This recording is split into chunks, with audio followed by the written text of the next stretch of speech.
I'm not your typical story of every little boy grows up and thinks they want to be a firefighter. I don't think that was me growing up. What I did know growing up is that I wanted to help other people, and scouting was a huge part of my life growing up. I'm an Eagle Scout. I spent my entire, from first grade up through my senior year of high school, and then even in college I did some stuff with scouts, and I just know that I like to help people. I like to see that direct reaction. You show up in chaos and you leave and things are settled and taken care of. And I just found that to be a very rewarding feeling. And we train for these situations that we go into. And physically we go into these, and that physical side is what we train for. The back end of that is that mental side, and that's where culturally we are starting to see a shift in the fire service and starting to address those things. We're starting to find resources and provide resources and kind of put that at the forefront of our mind, is how to handle those things that we don't train for. So it's been 3 years now. It was in December of 21, and we got called out. It was 1:20 in the morning.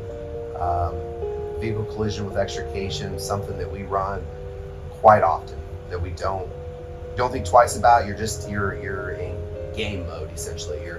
Here's what we got to do when we get here. Engineer, as the captain, I'm in charge of that truck, and so I'm saying, when we get there, engineer, I need you to do this. Firefighter, I need you to do that, and making that game plan.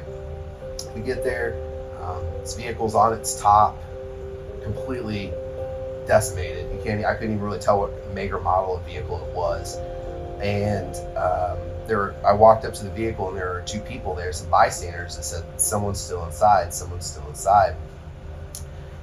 So I take a knee next to that vehicle, and I just see an arm of a body just kind of hanging out the window. And I said, hey, can you hear me in there? And I didn't hear anything.